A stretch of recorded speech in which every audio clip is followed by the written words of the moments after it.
Hello and welcome to Budget with Business Standard. I'm Nivedita Mukherjee, bringing you the 10th episode of the show. In the earlier episodes, we've covered a wide spectrum of topics ranging from taxes and fiscal deficit to cryptocurrency and startups. Today, we'll discuss another raging issue, green energy.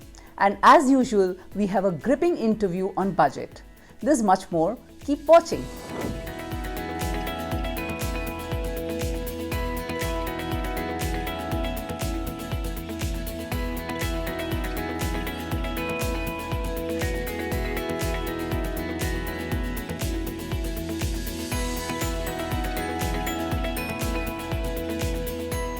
The buzz around renewables and green energy has been building up, and the COP26 meet in Glasgow last year brought India's intent on the international stage.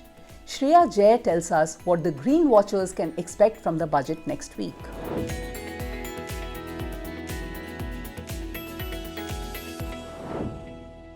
The year 2022-23 is the first full year in India's journey towards becoming a net carbon zero economy by 2070.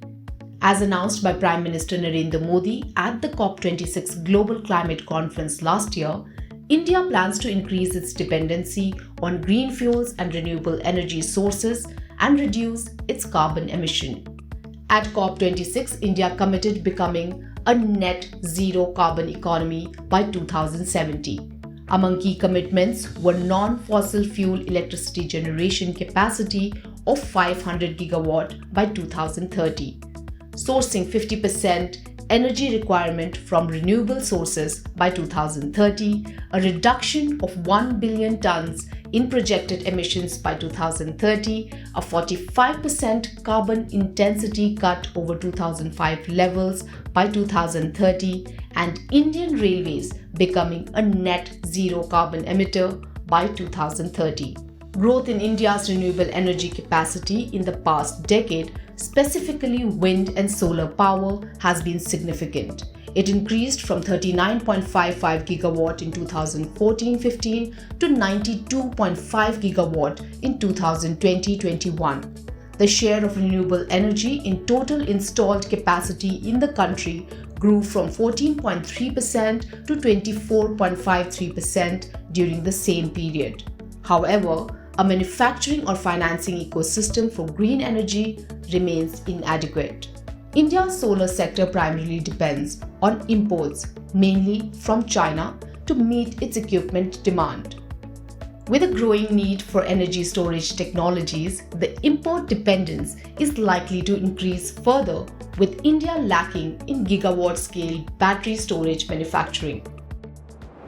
In the upcoming union budget, we are hopeful that the government will continue the targeted initiatives and policies to further strengthen the domestic solar manufacturing sector, aligned to Atmanirbhar Bharat vision.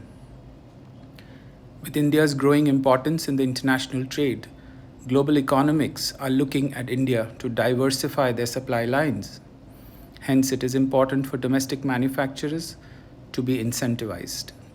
This will accelerate economic recovery, create jobs, attract investments, increase exports, reduce import dependence, and enable India's energy security. On the green fuels front, the country is taking baby steps, with only a handful of private companies and state-owned oil companies announcing plans to manufacture green hydrogen, green methanol, etc. However, a robust supply chain is missing. This year's union budget could set the tone for adding climate sensitivity in policy design. The focus would be on the three key components of energy transition: green energy, energy storage, and energy conservation. Budgetary support is expected to come for sectors which are in their initial stages of development in the country, such as energy storage, green energy corridors, green fuels, among others.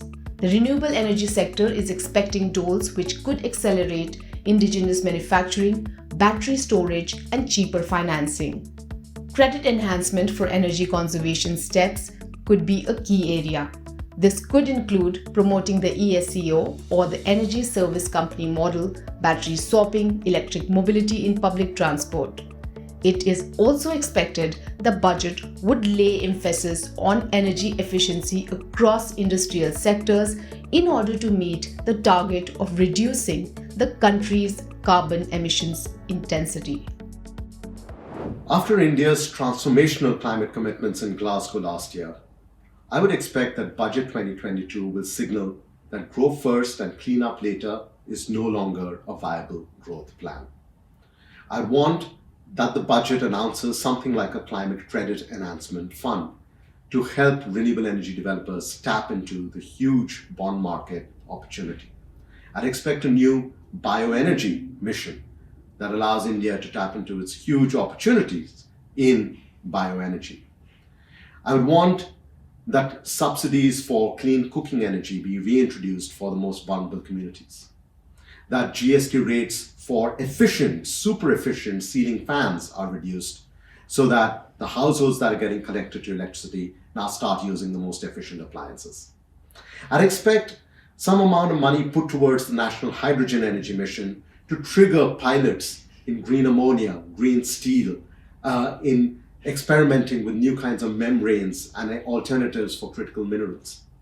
I want a national bus procurement plan so that we can start procuring electric buses for our cities and reduce the costs of public transportation.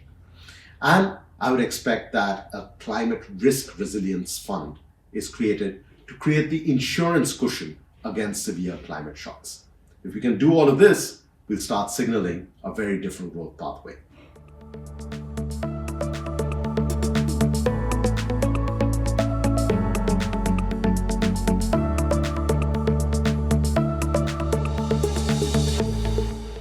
As the report points out, the renewable energy sector is awaiting budgetary support for local manufacturing and new areas such as battery storage.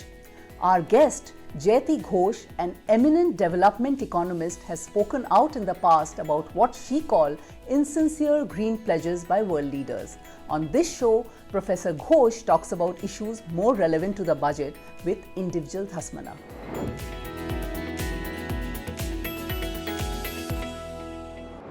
Welcome, Mrs. Ghosh, in our show. My first question to you is that you have been making a case for increasing allocations to Manrega as well as increase in workdays there to 250. Also, you are arguing for putting in place a similar scheme for urban poor. But where will government find the fiscal space to fund these schemes? You know, I find it very interesting that whenever we talk about things that affect ordinary people, that improve the conditions of ordinary people, their lives, their livelihoods, we are asked, where is the money? On the other hand, when tax relief is given to corporates, which loses almost 2% of GDP in just 1 year, nobody asks, where is the money coming from? Because that's exactly the same thing. It is money being handed over to large corporations instead of to ordinary people. The difference in the kind of corporate tax cut that we saw and what we are advocating for significantly expanded employment programs is that the employment programs have very large multiplier effects. We know that the Indian economy is facing a massive problem of inadequate demand. We know that mass consumption is down. We know that even the large corporations are saying you have to do something to increase domestic demand. This is the best possible way. You are putting money in the hands of people who will spend it immediately. That will generate very large positive multiplier effects. Similarly, you have also demanded that spend on health sector be raised 3 times. You know, at the moment, the central government spends 0.3% of GDP on health. It's so embarrassing that I don't even dare say this abroad. People will laugh at us. Center and states together pay 1% of GDP on health. Again, globally, this is an abysmal number, okay? The global average is more like 5 to 6% of GDP is spent by the public sector on health. What are we saying? We are saying that at the very minimal, to provide basic infrastructure, sufficient number of doctors and nurses per population, primary health centers, medicines, etc., the minimum you need for a minimally healthy population, you will need to spend at least 3% of GDP from the government. But if you ask me, where will the money come from? I would say easy. One of the obvious ways to do this today is a wealth tax. This is something that is being talked about globally, all right? And we know that wealth inequality in India is not just one of the highest in the world, but has increased most rapidly in the latest pandemic period. We have got, I think, double the number of dollar billionaires that we had before the pandemic, while 99% of the population is worse off. So I'm saying put a tax on extreme wealth, not regular wealth, a wealth tax which is focused on the extreme wealthy, and pick only the wealth you can identify: financial assets, stock market holding. It's easy. You can identify a lot of wealth now. Just tax 4% of that. It's a tiny amount. Nobody will notice it. When you are a dollar billionaire, you really don't notice if that wealth is taxed at 4% or 2% or 5%. You really don't notice it. If you taxed, a friend of mine did a calculation, S. Subramaniam of the Madras Institute of Development Studies. Before the pandemic, he did a calculation that if you tax just the 965 top wealthy families, 4%, you would generate slightly more than 1% of GDP. Since then, their wealth has tripled. So supposing we even say we won't even tax them at 4%, we just tax them at 2%. You would still generate more than 1% of GDP. You could easily double your health spending. What will you say to apprehensions that already the direct tax is progressive in nature, and rich class, or at least super rich, is taxed, if surcharges are also included, at around 40%. So if these are increased any further, there will be shifting away of wealth creators from India to other countries. Let me put it this way. There is already, and we know this, how much rich individuals and rich companies are shifting money out of the country. And this doesn't really have to do with the high tax rate, because it's always better to pay zero tax than even a minor tax, right? So as long as they can shift, they will. The issue is we know they are already moving out. How do we stop them doing that? And the way to do that is to actually sign global agreements where you say we will share information. We will tell you who has bank accounts here. We will tell you how much they're holding. We will tell you which companies they own. We will demand to know the beneficial owner of every single asset in our country. And we will draw up national asset registers. So some countries are already doing that. Scotland has done that. The United Kingdom is planning to do that. Norway has done that. The Indian government has not gone anywhere near that so far. They're not even trying to do that, but it can be done. If you do that, then you can think of doing something like the United States is doing, saying, look, you are, for our purposes, an Indian citizen. We're going to tax your income globally. So if you are making income in Luxembourg, we will subtract whatever tax you're paying there, and we will tax you on the remainder. When the current year's budget was presented, few days before that, you had said that the two numbers are very important: government expenditure in the previous year and government expenditure in the current financial year. Now 9 months have passed. What is your assessment? Utterly depressing, unfortunately. We now know, because the government has to submit a half-yearly report to the IMF, we now know that the government in 2021 spent less. The central government of India spent less in the pandemic year than the year before. We must be possibly the only country in the world that has done that, spent less in a pandemic year. Of course, the implications for the well-being of the Indian population, I don't have to tell you. They are extraordinary. We cut down on so many essential areas: education, ICDS, fundamental things for our future. We increased on the home ministry, big increases in home ministry spending. Yet we cut down. And then in the first half of this current financial year, the government has submitted a report saying that it's barely increased. Even over that decline of the previous year, we have a very, very marginal increase in central government spending. This is appalling. The government has to spend more.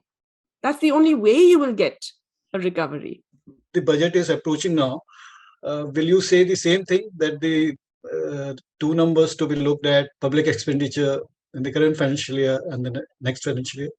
I would add one number. I would say how much is being spent on the sectors that will generate mass demand. And which are they? Food, rural employment, ideally an urban employment, health, education. So I would say look at these 5 sectors and see how much is being spent there, because that's where we will get a clue as to whether mass demand will improve or not. Thanks a lot, Mrs. Ghosh, for talking to us. Thanks. Thank you. According to Professor Ghosh, the numbers to watch in the budget would be expenditure on food, employment, health and education.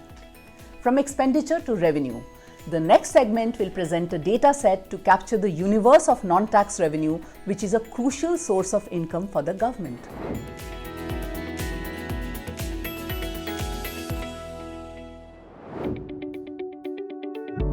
In a broader sense, any revenue for the government that did not come from taxes is called non-tax revenue. However, in the Indian context, proceeds from divestment are classified as capital receipts. This means that non-tax revenue is earned through dividends from state-owned companies and financial institutions, spectrum sales, usage charges and license fees, royalty and fees on petroleum sales and exploration, fees for use of national highways, postal revenues, etc. The three main components of non-tax revenues are dividends from state-owned companies, dividends from state-owned banks, financial institutions, and the Reserve Bank of India, and telecommunication revenues, including sale of spectrum. Dividends from PSU since 2019 have fallen short of targets as the bottom lines of state-owned companies have been affected by an economic slowdown that started even before the COVID-19 pandemic hit in 2020. Communication revenues are also dependent on larger economic realities.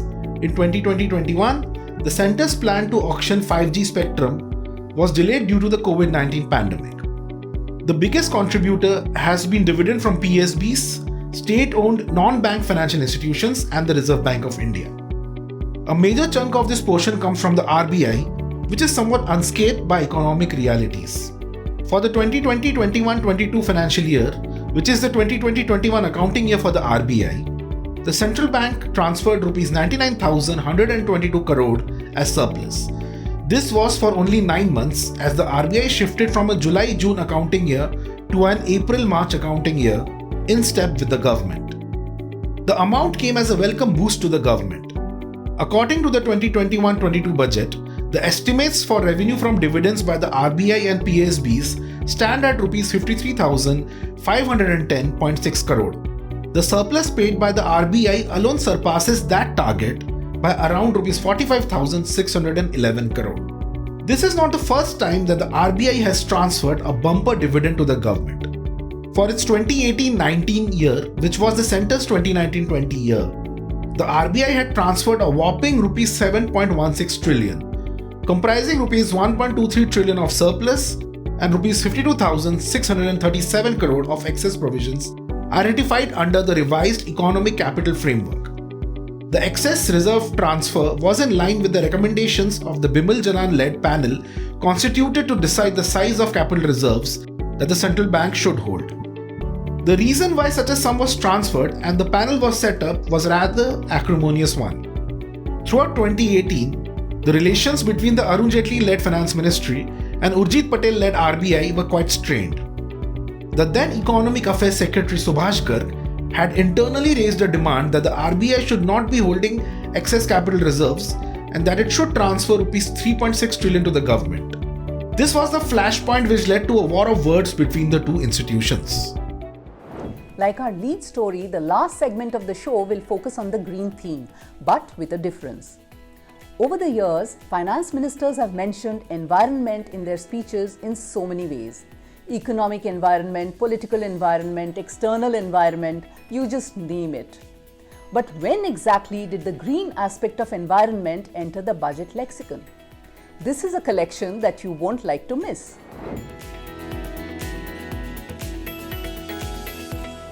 Renewable energy, green fuel, electric vehicles, and similar terms are all part of our life now. But it wasn't so until a few years ago.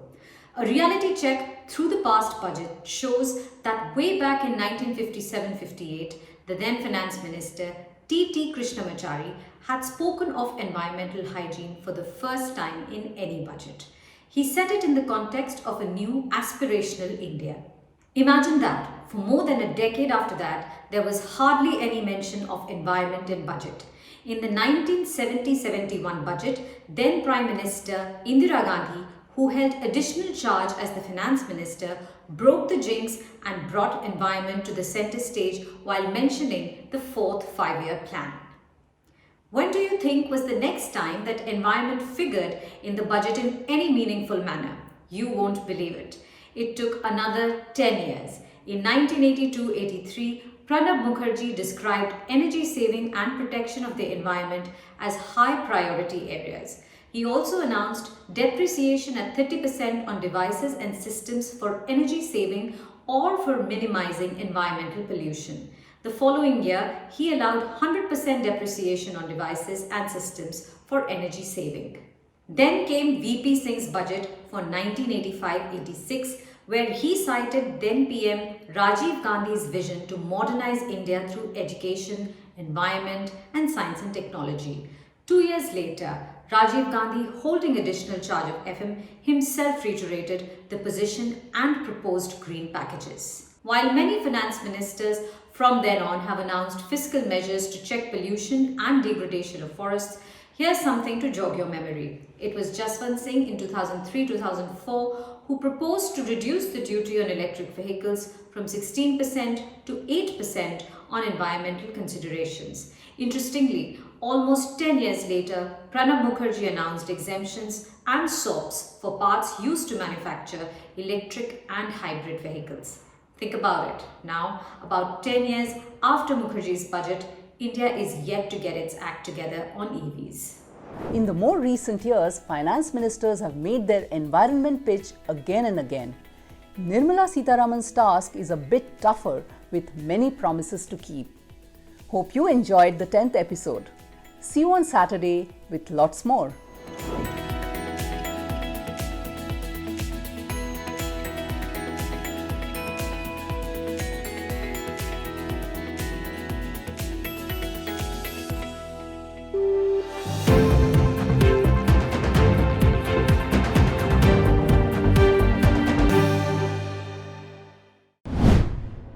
If you like this video, share it and subscribe to Business Standard. For more news, views and insights, log on to www.business-standard.com. Do also follow us on YouTube, Twitter, Facebook, Instagram, Telegram and LinkedIn.